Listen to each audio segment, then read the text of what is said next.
नमस्कार प्रिय छात्र छात्राओं, मैं जितेंद्र कुमार। विषय शॉर्ट हैंड चिन्ह प्रणाली। प्रिय छात्र छात्राओं, अमन कंप्यूटर एजुकेशन शॉर्ट हैंड एवं टाइपिंग सेंटर आपका हार्दिक स्वागत और आपके उज्जवल भविष्य की कामना करता है।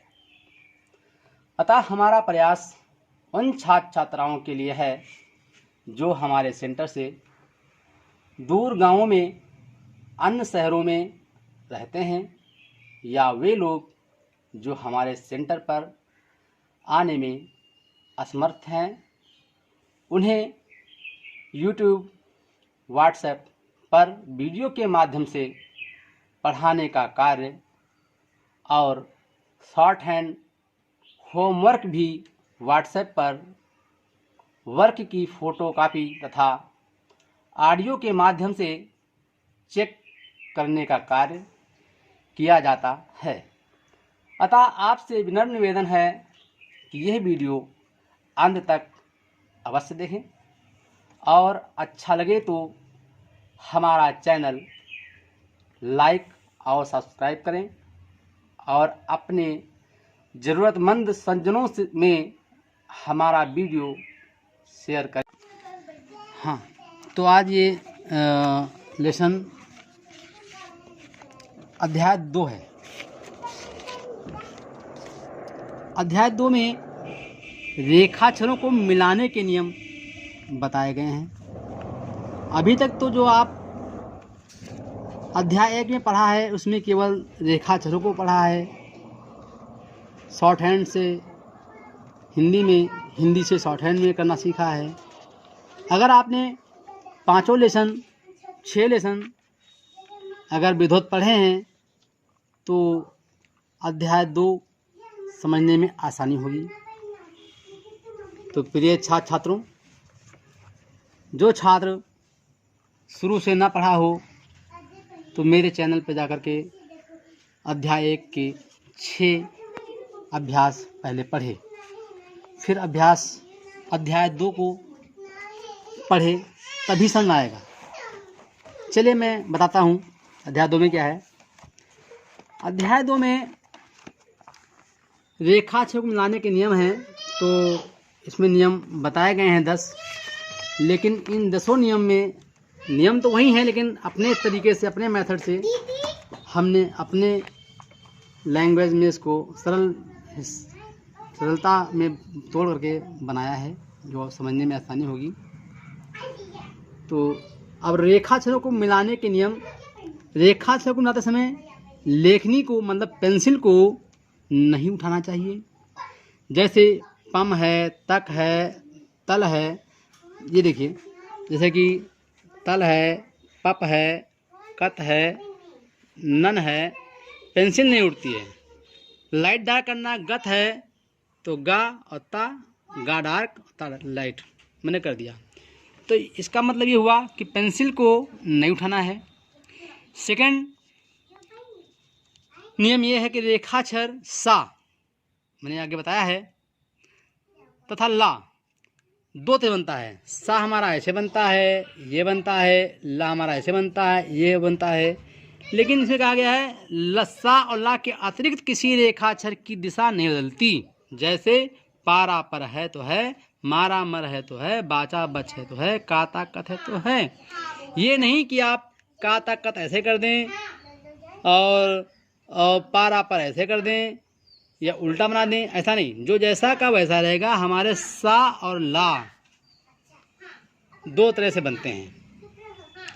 नंबर 3 में बताया है कि 2 अधोगामी रेखाक्षर को मिलाते समय पहला रेखाक्षर रेखा पर, दूसरा रेखा के नीचे। जैसे 2 रेखाक्षर देखिए यहाँ पर, ये बा और जा है, बाजा बज। तो क्या मतलब से कि देखिए यहाँ पर ये बा है और ये जा है, लेकिन जब जोड़ा तो हमने क्या किया, इस जा को पहला रेखा पर, दूसरा रेखा के नीचे, इस तरह से हमने इसको लिख दिया। तो यहाँ पर बाजा बज है।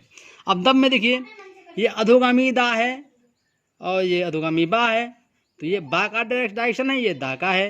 लेकिन जोड़ेंगे तो ये दा और ये बा, ये हमारा दब हो गया जो हमने यहाँ लिख दिया। तो दो रेखाक्षरों को जोड़ने में पहला रेखाक्षर लाइन पे होगा, दूसरा रेखा के नीचे जाएगा। ये नहीं कि आपने कहा कि दा बा दब बा जा बज, ये रॉन्ग है। अब नंबर 4, जब एक अग्रगामी रेखाक्षर को दूसरे अधोगामी रेखाक्षर से मिलाया जाए तो पहला रेखाक्षर रेखा से ऊपर लिखकर दूसरा रेखाक्षर पर लिखना चाहिए। इसका मतलब हुआ कि जब दो रेखाक्षर पहला अग्रगामी, तो अग्रगामी को लाइन से ऊपर लिख करके अधोगामी को लाइन पर लिखेंगे। जैसे कि वही बात है कि ये ना है, ये ता है, तो नत लिखा तो ये ना हमारा रेखा के ऊपर उठा करके और रेखा पर हमने ता को ख़त्म कर दिया। ये चीज़ यहाँ लिखी गई है। अब मप है तो ये माँ है, ये पा है, तो इसके अकॉर्डिंग क्या, पहला रेखाक्षर अग्रगामी, दूसरा अधोगामी, तो पहले को रेखाक्षर के ऊपर लिखेंगे और दूसरा रेखा पर जोड़ेंगे। तो वो चीज़ हमने यहाँ लिखा। कत में एक अग्रगामी एक अधोगामी है, वही बताया गया है। तो का ये बनता है, ता बनता है, लेकिन जोड़ेंगे तो का को उठा के ऊपर लाइन से और ता को लाइन खत्म करेंगे ये। तो ये हमारा चौथा नियम हो गया। अब देखिए सब सिस्टम वही है। अब पांचवा लेसन क्या है, अग्रगामी अक्षर पहले हो, ऊर्ध्वगामी पीछे हो तो रेखा से प्रारंभ करना चाहिए। तो वही बताया मैंने, वही चीज़ लिख दिया कि अग्रगामी रेखाक्षर पहले हो, ऊर्ध्वगामी पीछे हो तो रेखा से प्रारंभ करना चाहिए। तो ये माँ हमारा अग्रगामी है, ला हमारा ऊर्ध्वगामी, तो रेखा पर से शुरू करके रेखा के ऊपर चले गए। काला का अग्रगामी, ये ला ऊर्ध्वगामी, तो ऊपर चले। क्या इसमें गलती लोग क्या करते हैं, कहें मल लिखना है तो कहें माँ और ला मल, ये गलत है, क्योंकि उसमें बता रखा है कि अग्रगामी पहले है, ऊर्ध्व बाद में है, तो हमारा ये जाएगा ऊपर की ओर। जैसे कल है तो बहुत लोग करते हैं काला कल, नहीं ऐसा नहीं, काला कल, ये सही है। तो इस प्रकार इसमें सही किया गया है। अब दो वक्र रेखाक्षर होते हैं जो कर्व होते हैं, मतलब घूमे होते हैं गोले में, उन्हें वक्र कहते हैं, कर्व कहते हैं। तो इसमें कहा गया है कि दो वक्र रेखाक्षर को मिलाने में जहाँ पहला समाप्त हो जाए वहीं से दूसरा प्रारंभ करते हैं। जैसे कि हमको नन लिखना है तो ना ना नन, मा मा मम, सा सा सस, तो वही चीज़ दिखाया गया है कि आपका जोड़ा गया है। टा टा टट, तो इस प्रकार जोड़ा गया है। फिर कहा गया है किताब में, देखिए 7वां, सीधे रेखाक्षरों को दोहराने में जोड़ नहीं बताना चाहिए। मतलब कि अगर दो रेखाक्षरों को जोड़ा जा रहा है तो उसे जोड़ नहीं, जैसे पप लिखना है तो पा पा पप, तो ये पा बन गया, ये पा बन गया, तो इसमें जोड़ नहीं कि ये पा फिर ये, ऐसे नहीं बनना चाहिए, सीधा सीधा बनना चाहिए। तो यहाँ पर बताया गया है पप कक दद। एक भाषा और बताई गई है, देखो, जब सा रेखाक्षर सा दा था अधोगामी ला के पश्चात आता है, मतलब बाद आता है, तो इसका ऊर्ध्वगामी रूप दिखाता है। मैंने अपने शब्दों में लिखा है, क्या लिखा है, रेखाक्षर सा रेखाक्षर दा तथा ला के बाद आने पर रेखाक्षर सा सदैव ऊर्ध्वगामी बनता है। जैसे 10 लिखना है तो दा, अब दा के बाद हमारा साया, इसलिए ये सा हमारा क्या बनेगा, ऊर्ध्वगामी। ये सा नहीं बनेगा क्योंकि सा तो ये भी है, सा तो ये भी है, लेकिन ये राइट है, ये रॉन्ग है। इसी प्रकार ला के बाद सा आता है नलस, तो ला हमारा अधो आया, सा हमारा उड़ गया। आप कह सकते हो कि यहाँ क्या हम ये बना दें, लेकिन ये गलत। क्यों, ये देखने में सुंदर नहीं है और लिखने में सरल भी नहीं है, पढ़ने में सुगम भी नहीं है। तो शॉर्टहैंड की एक भाषा होती है कि देखने में सुंदर हो, लिखने में सरल हो, पढ़ने में सुगम हो, वही शॉर्टहैंड कहलाती है। तो यहाँ पर ये कम जगह में नलस बनना है, जो कलश, तो ये का ला शा, नियम का भी पूरा हो रहा है कि ला के बाद सा आया, सा ऊर्ध्वगामी जाएगा। तो हमने 3 प्रकार से सही लिखे हैं, 3 प्रकार से गलत लिखे हैं।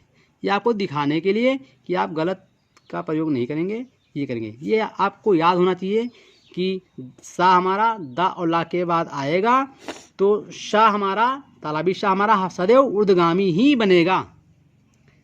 अब देखिए ला के अधोगामी तथा ऊर्ध्वगामी रूप निम्नलिखित उदाहरणों से समझना चाहिए। इसने इसलिए समझाया है क्योंकि ला हमारे दो रूप से बनते थे, अधोगामी ऊर्ध्वगामी।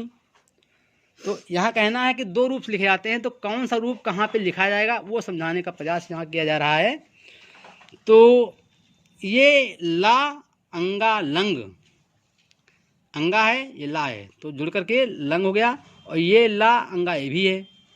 तो अब आप बताइए जैसे ला अमा, तो ला अमा तो इसमें अधोगामी ला का प्रयोग हुआ है, यहाँ ऊर्ध्वगामी का प्रयोग हुआ है। ये नल, इसमें अधोगामी ला का प्रयोग हुआ है, इसमें ऊर्ध्व प्रयोग हुआ है।